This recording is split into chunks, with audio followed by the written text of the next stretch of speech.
everybody, welcome back to my channel. I am Ashley, and in today's video I'm going to be talking to you guys about what I bring with me during daycare interviews with potential families.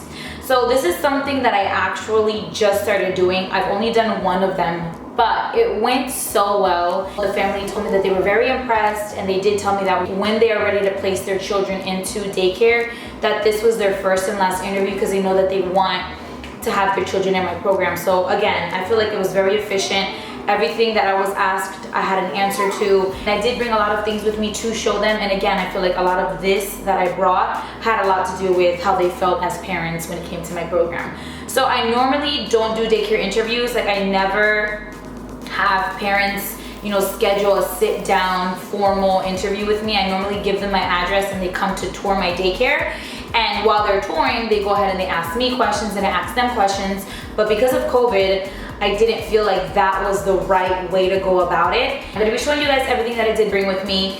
I hope that helps you guys, but I'm just gonna go ahead and get started. So the first thing that I brought with me was my laptop. So the reason why I bought my computer is because I do have a private Facebook group for my daycare families, and I wanted to pull that up and have that on my screen so that the parents can see what kind of stuff I talk about in that page. So I talked about my newsletters, I showed them a few samples of that, I showed them some of the pictures that I share with all of the families on the Facebook group. I decided to pull that up and I had that on my screen and I put it towards the side of the table. We actually had a booth, so there was a wall at the end and I set the computer up over there and I let them go ahead and look through the Facebook group.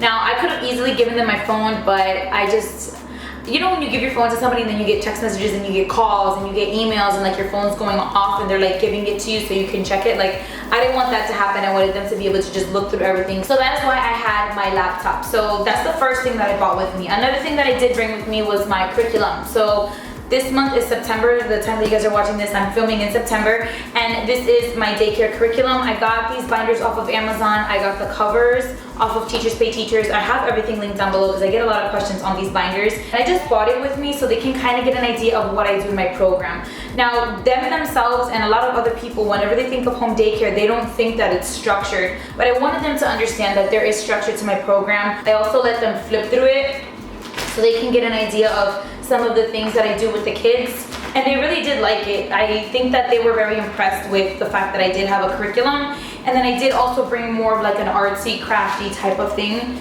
This was our fall book that we did last year. We did a pumpkin, we did an apple, we did a scarecrow, and this is with the feet of the child so that you can see like how small their foot was that year. This is their foot, and then this was also their foot, the corn.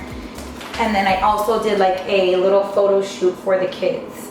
But I bought this so that they can also see some of the stuff, like work that the kids do as well. So I bought this with me. I let them look at it. They really did like it as well. And I do think that it's good to bring those kind of things with you because parents want to see that stuff. Then the next thing that I did bring with me was my schedule. If you guys are interested, I do have a video where I do go over my daycare schedule and I talk about everything. But I did bring this to them because again, I wanted them to understand that there is structure to my daycare. This is something that they can keep because some parents, they're not going to tell you right then and there if they're going to enroll. They're going to want to go home and discuss it. So I wanted to make sure that I had copies so that when they do go home, they can take time to look at things instead of like, oh, what did she say is happening at 3 o'clock? Like, they have their copy and they can look at it if they want to, if that makes any sense. So the next thing that I bought with me was my handbook. I actually bought 2 handbooks with me, one for them to keep and then one for myself in case they wanted to enroll then and there. One of the paperwork papers or forms that I need from them is a handbook, initials on every page, and then the last page is for them to sign. So I bought this extra one, was in case they wanted to enroll then and there, they had the handbook with them and they can go ahead and sign it and I can already have that and they don't have to worry about getting that to me later on.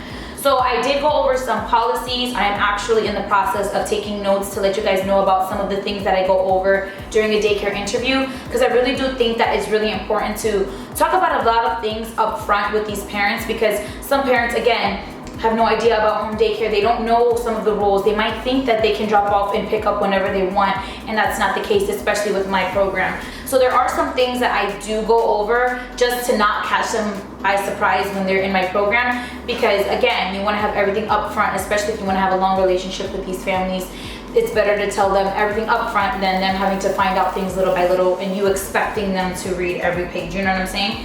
So I did bring the handbook with me as well. Another thing that I did bring with me was applications. I actually bought 2 applications because it was 2 children that were going to be enrolled. They were 2 sisters in this situation, and I bought 2 applications with me. This is the application. I got it actually off of my state's website. I'm in Florida, and the Department of Children and Families is the website that I went on and I got this. I'm registered through them, and I went on their site and I just got an application.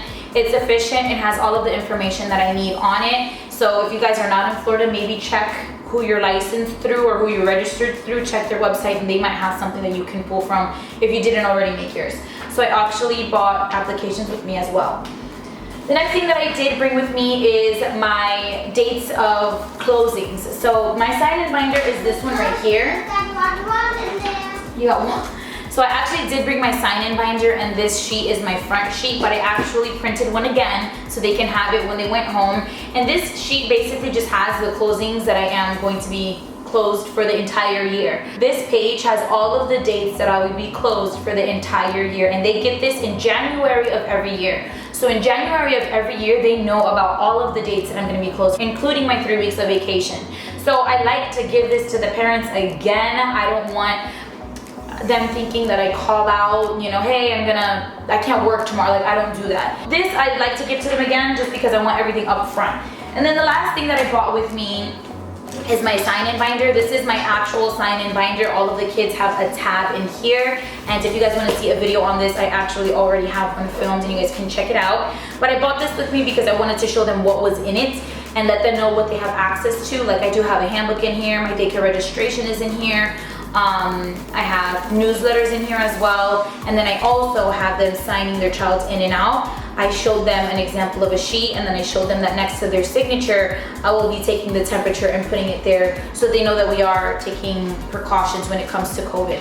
So if this video is up and COVID is no longer a thing, then obviously you would show them the binder. You don't have to talk about the temperatures, but I do still like to show them the binder and let them know about what is in here, etc.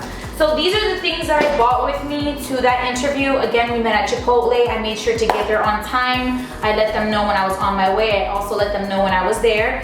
I also got there a little bit early to actually set up my paperwork and my computer to make it look professional, and like I came with everything that I needed to come with. And then I also got there a little bit early because I wanted to make sure that I got a chair or a seating area that was professional and good. So I actually sat towards the back of the Chipotle that I go to, and there's like a hallway and a window. So I got the hallway because I didn't know if they were gonna come with their kids or not, and I thought, hey, if we're sitting at this booth and the girls wanna run up and down this hallway, they have something to do while I'm talking to the parents. You get what I'm saying? You can go to Chick-fil-A or a playground or something that has something for the kids to do, but then again, you're gonna have to have, you know, someone supervising them. So I think that it's best to just keep it really simple. So this is how I think that I'm going to be doing my daycare interviews from now on. I won't automatically just bring them to my house unless it's someone that I personally know looking for daycare or someone that is referred to me. Then I can just be like, okay, just come to the house and meet me. But like for these strangers or for people that I don't know, I do think that it's better for me to go elsewhere.